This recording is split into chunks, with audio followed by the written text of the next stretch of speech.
Hello and welcome to a new video. Today we're gonna take a look at two legend teams with Houndstone here from Out of Pocket. So very good battler, by the way, from NA, really good at all those tournaments. So let's take a look if they are actually good as well here. Of course, I'm not really that familiar with that Pokemon. I played it once before, of course, to showcase it when it first got released.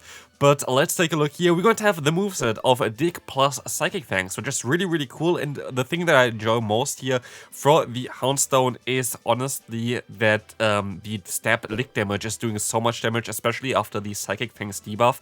So first team here, we're going to have the Carbink as well as the Victory Bell in the back. Basically, both teams kind of function similar while having completely different Pokemon. You kind of want to win the lead with this team. You kind of want to win the lead and then align your Pokemon accordingly to what the opponent has in the back. Because for both teams, the Pokemon in the back basically form a perfect core together. So that's your main goal. Here the opponent going to forfeit and we can move on to the second game. Moving on, we're going to encounter a Golbat, and this is actually a fairly decent lead for you. You're going to have super effective damage from the opponent with their Shadow Ball, but look at the lick damage, plus now we're going to be able to go for super effective Psychic Fangs, which the opponent going to let go, but I'm going to use a shield here. Of course, I want to realign with this team. That's basically the main goal here, as they're gonna go for the Shadow Ball. They decide to swap out. I'm a little bit late, but I can swap into my Victory Bell, which can let this next move go through as well, which is amazing.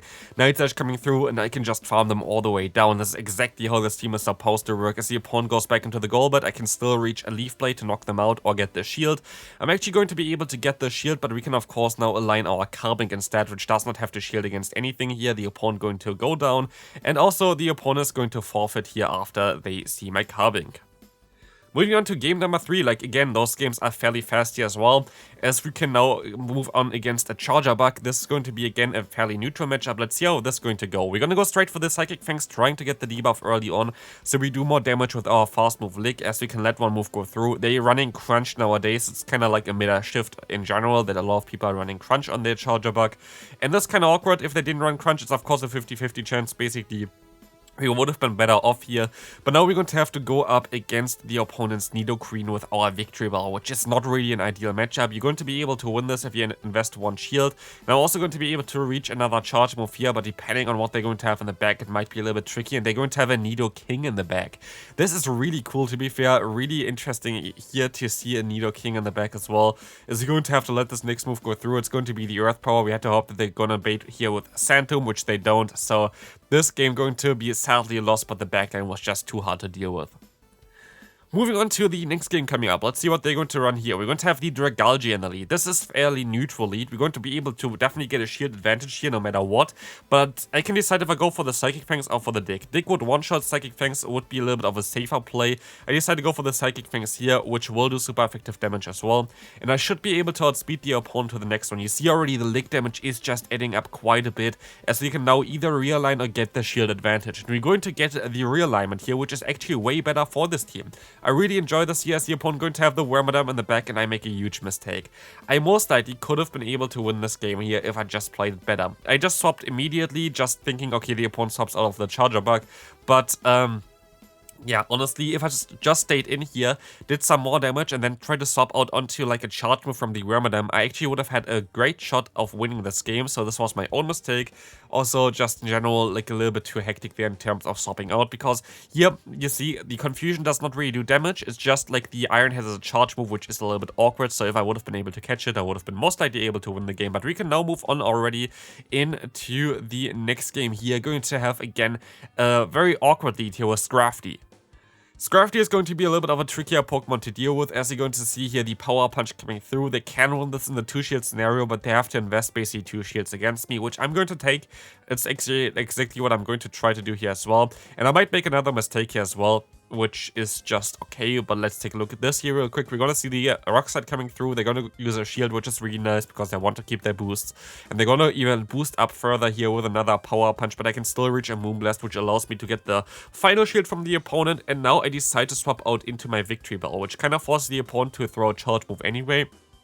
But also, they're kind of getting low enough that even my Houndstone going to be fine. And what we can see here is actually something great for us. We see the Sableye coming in, which we can just retaliate with a Leaf Blade and knocking them out. And they're going to have a Calming in the back. And like this, we're going to have a great match up here. So this is going to look really good as we have still our Houndstone, which can go for the full farm down. I'm going to use actually a shield here because I should be able to get to a dig against the Scrafty later on anyway. So we're going to be fine here.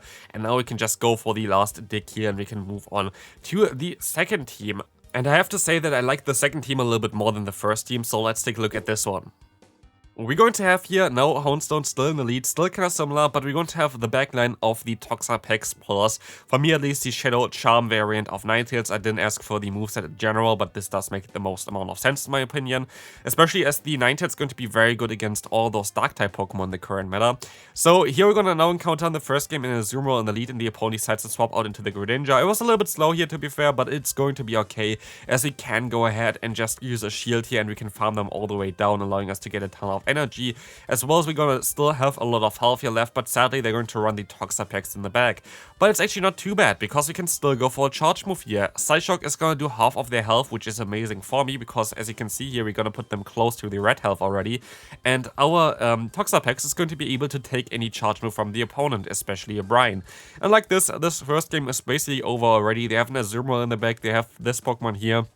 There's not a lot that they can do about it. We can just move into our Houndstone here, go for a Psychic Fangs against the opponent's Azumarill, and honestly, there's nothing that they can really do. I can still try to go for another one, I can still even reach another Psychic Fangs here in order to drop the opponent's defense even further. I'm going to use a shield here because I feel like this is going to do the most amount of damage, but it does not really matter anyway. We're going to still have a shield on the opponent's part, but look at the energy that I have. I just need to go for 2 Bryans, and I'm going to be able to win this game. And the opponent knows it as well, and just going to forfeit here. Moving on to the next game. There are of course always going to be games that you're not going to be able to win. For example, this one here. We're going to have a Swilus in the lead, and we're going to get hardwalled immediately by a Wormadam in the back. And honestly, with this team here, I encountered this team against me quite often. I think 3 or 4 times. I just only going to put it one time here in here because like there's no real reason to show this kind of team several times, but apparently there is a huge kind of wave going towards Swilus lead. Like I didn't even see Gastord lead that often, I usually see Swilus lead nowadays. Plus Scizor in the back, which is going to be most likely in the back as well. Plus the Wormadam, which is honestly a little bit awkward, as you're going to see here. The opponent going to go for the Iron Head. I can still farm them down here as we can go for the Lick Down, but I swap out immediately of course against the Swilus and we just get completely hardwalled. Moving on to the next game, let's take a look at this one. Honestly, this is like the thing which I don't really like about the Halloween Cup, and I might make like 1 or 2 more videos about this, but like then I'm most likely just going to try to do some Great League content again, as Great League coming back next week.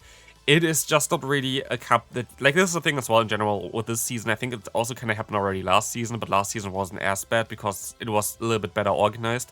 But we just have right now all the time basically cups that we go on for 2 weeks, and most cups are barely playable for like 5 days maybe until the meta gets really stale and RPS.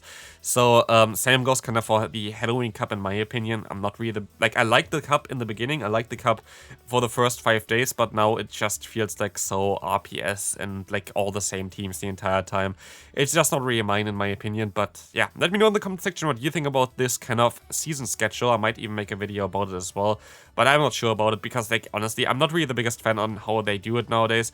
They mainly do it I think to just save time and have an easier work schedule where they have to do less cups and less ideas and stuff like this, but honestly just put in the extra work of like maybe 1 day to make an actual good season and you would be better off, but okay. Moving on to the next game here, we're going to encounter Houndstone against the Azumarill. This is going to be very okay for us. We can just go ahead and go for the Psychic Fangs against the opponent most likely. Deck would do some decent damage, but here we're gonna see the Ice Beam coming through. That's going to be okay. I can try to basically bait a potential Shadow Ball, that's why I went up that high. And the opponent is actually going to use a shield here, so I can try to get to another deck here, which I'm actually going to be able to do. So this is going to do more damage now, as the opponent's defense is dropped a little bit, and I'm just going to take the shield advantage at this point of time, as we can just go ahead and let this move go through. We can go for the full farm down here with our Toxapex. And now we have a shield advantage plus an energy advantage. And here is something that we can do against a Wormadam. Wormadam is basically a core breaker for the backline, but it's actually not too bad for this kind of scenario here, because my Toxapex is very weak against the charge move of the fast move of the opponent's Wormadam, but not weak at all against the charge moves, while the Ninetales is kind of neutral for the fast move, but is very weak against the charge move of Iron Head, which would just one-shot it.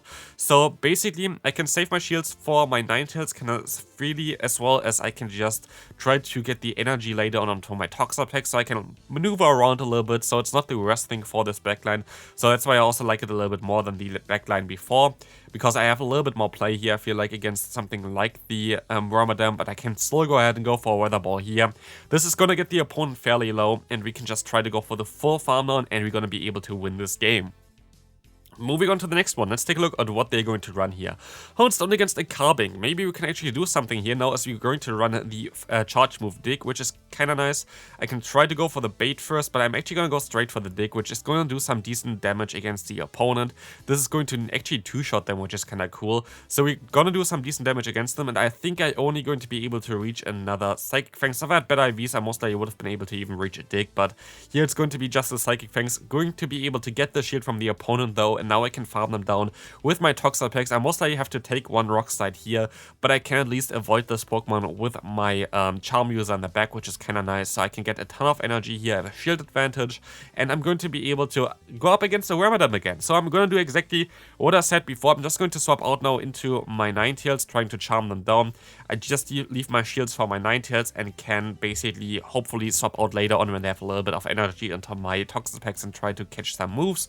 But here we're gonna see the Golbat swapping in, and this is amazing for me. It's actually really good for me because I can just go for the Weather Ball, and Weather Ball is nearly going to knock them out. So this will allow me to basically knock them out here with this Pokemon, but I can also go ahead and still go for some charge moves against the opponent here, forcing the opponent to either throw, but even if they don't throw, I will be able to take the charge moves fairly easily with my Toxapex, making this a fairly easy game to win, as the opponent still has to go for 2 charge moves most likely. Bug Buzz is coming through, they're gonna get the defense up. This might be a little bit awkward now. Can I still get a charm through? I can, and I can win this game. Moving on to the final game here, we're going to encounter Dragalge in the lead. Do I go straight for the Dig? Do they know about it? Let's take a look at this one. We can try to go for the Dig here, and we're going to go straight for it. Do they know about this move? Let's see if they're going to know about it. Are they going to use a shield, sadly, but it's okay. We can let this move go through, and I can align my Ninetales against the opponent, so we're going to be okay here. Sadly, they can knock me out, but I will be able to swap out into my Ninetales, go for the full farm down. I'm going to actually let this move go through. It's just going to be the Awkward Tail, and in comes a Charger Bug, which is amazing for me because it's exactly the Pokemon that I want to get out of here. As I can go for the charge move here, Weather Ball is gonna get the shield from the opponent, and they decide to swap out into their own Toxapex, allowing me to go into my Toxapex, and I have now a 2-shield advantage. So far so good, but it's actually not as ideal. As you're going to see here, the opponent is running Gunk Shot, and they're going straight for it. Gunk Shot is a way better move than Sludge Wave, but also needs way more energy than Sludge Wave. But in general, it's going to benefit the opponent quite a bit, I would imagine. So it's going to be a little bit of a tough one now, because they have Gunk Shot, but luckily I'm going to be able to shield up the next Gunk Shot from the opponent. I still have to keep a shield though for the Charger Bug, as Charger Bug has some energy stored, and so I'm going to be able to still go for a move here, and I can try to catch a move onto my Ninetales, which works out amazingly here. So what I can do next is I can just try to go for a Brine, knock them out. I still have my shield advantage, and at this point of time I should be kind of good. I can just go ahead and go for a Brine. The opponent can go for their charge moves no matter what they want to do. They are not going to be able to win this game, as I still have to go for a Gunk Shot here, and this is going to be it for today's video.